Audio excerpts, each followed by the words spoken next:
Hi, I'm Karen from Black Swan Journals, and this is my version of a creative garden journal. Here's a little peek of the first two spreads, but today we're going to work on the construction of the journal and how I made the papers. So I found this gorgeous beaded mat in a shop in Dover, New Hampshire called Just the Thing. I don't know if you live near where I do, but if you do, you've probably been there. And it's really, really pretty. It's heavy. It's definitely hand done. It's really, really nicely made. And on the inside, there's this thick, lovely liner. And I thought, what a great cover for a journal. So I bought it. So next I wanted to dye the bulk of my papers, and I have a video on how I do this, and I can link that in the description. But basically, I have some inks. Oh, before I show you that, I found this coloring book, and it's got these beautiful illustrated images in it, as well as pages to color. So I bought that to not only color, but to fussy cut or, use the page entirely for journaling. And I have a box of greeting cards that I've been hoarding for probably a decade or longer in some cases.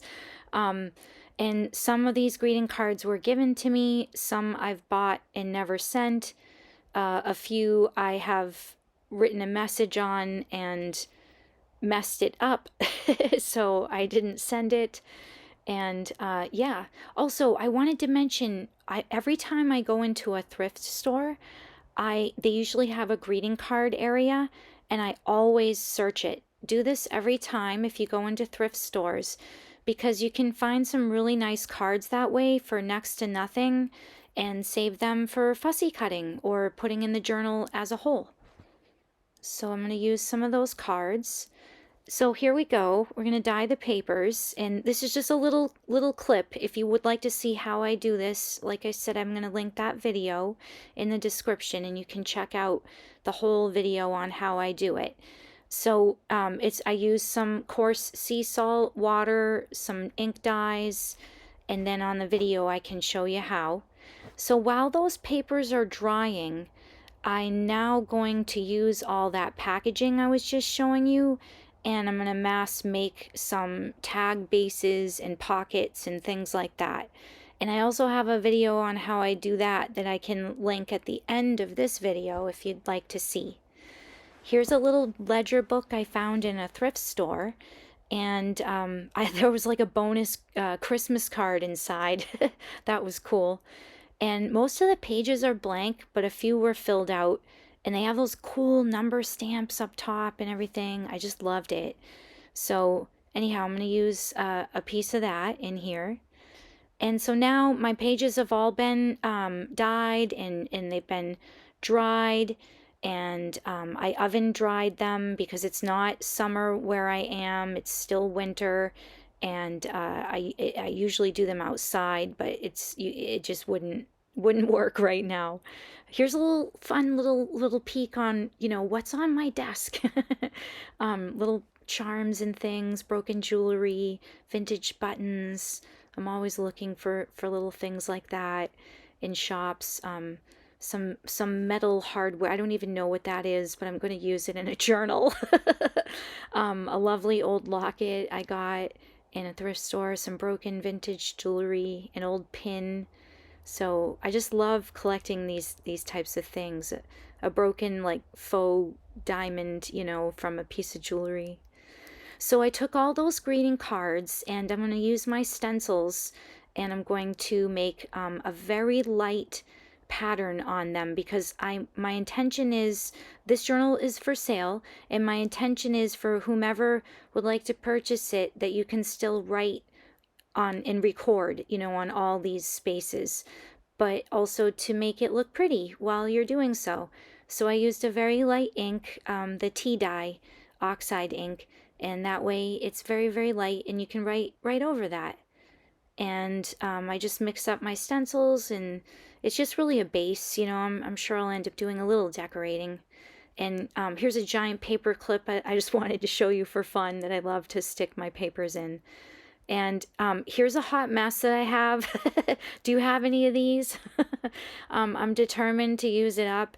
And so I'm pulling out some metallic thread of that knotted mess to use to bind this journal. And so I did a 3-hole pamphlet stitch here. There's so many videos on that. I have a video too is on it if you'd like to see if you don't know how. But here I'm just doing a square knot to fasten it in the center. And I just do a simple knot like that at first, and then I switch hands, and then that's where the square comes in. And it makes this really secure knot. And I find that they stay. So there she is, so pretty. And I want to mention that what I ended up doing is I wanted more, yeah, here we go. I wanted more pattern on my salt dyed papers. And if you want to make one of these yourself, my tip is obviously do this before you fold your papers and bind them into your journal. But you know, anything can be done if you're willing and determined. So yeah, I'm willing and I'm determined. And so I wanted some of these pages to have more oomph, you know, just more pizzazz, more detail, more creativity. So I took some stamps that I have and did a lot of stamping on all of the pages that can be written on. And again, you can write right over this or around it. But in case you're new, I just wanted to mention it always looks really cool and more authentic when you stamp off of papers like that. And if you don't have one of these heat tools, you can use some wax paper or grease paper like that to turn your page if you want to continue working while it's wet, because it will deposit color on the thing you turn it on to. But you know, the smarter thing to do is to do this, you know, say at the end of the night or something, if you don't have a heat tool or a hair dryer or what, or you don't want to dry it, you know, you want Mother Nature to dry it. Then lay out all your papers, do all your stamping, let them dry overnight or while you clean your house or go to work or whatever, and then they're ready for you. So here I'm just showing you, I had a stamp that I hadn't used before, and my tip is to always do it on something else first, because I don't know what it is, like rub your hand on the stamp, clean the stamp, wash it, ink it up, stamp it on something else first, because it usually, not always, but some stamps just don't stamp well the first time. So they are better after they get more love and more well used. So just try them out somewhere first so you don't mess up your project too badly.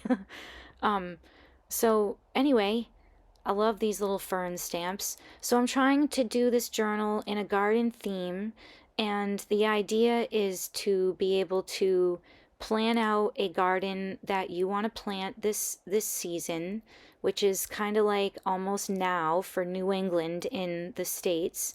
Um, coming up, maybe you're starting seeds indoors. Maybe you have a greenhouse and you've started seeds, but it's too early right now to plant outside, and unless you're doing some really cold crops. But we just got some heavy snow, so we've got snow on the ground right now. But anyhow, my intention is to record what you grew, maybe save seeds at the end of the year, stash them in, we're going to, in future videos, make some seed envelopes, and then you can stash your seeds away. I can even teach you how to do that if you don't know how to collect your seeds at the end of the year.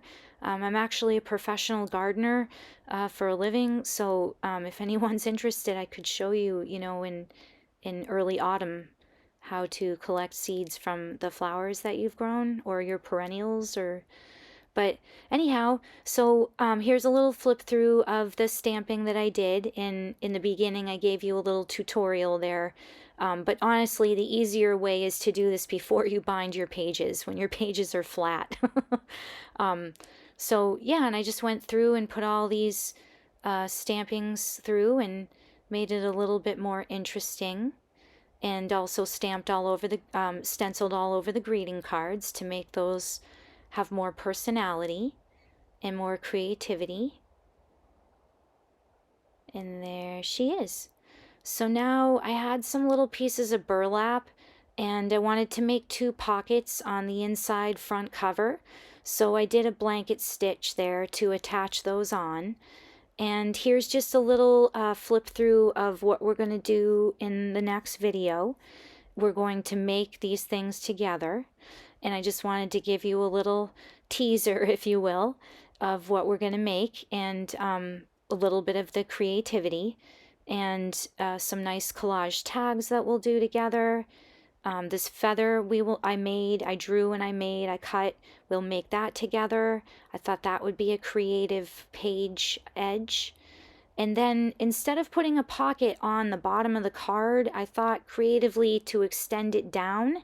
And then that way you can write on that yellow part beneath the squirrel. And another bonus is you can have a nice tall journaling tag and it doesn't cover up the image of the squirrel. So on the second spread, here's what I did. Another pocket I piggybacked on the back of that pocket. And then over here I had a die cut I made into a fold out pocket. That's a garden seed envelope. And then here you could put the date and maybe what varieties of things you planted. And on that card, I love to be whimsical and make things not to scale, and then cheeky, kind of funny, you know, with the number 1, like you won at the flower show.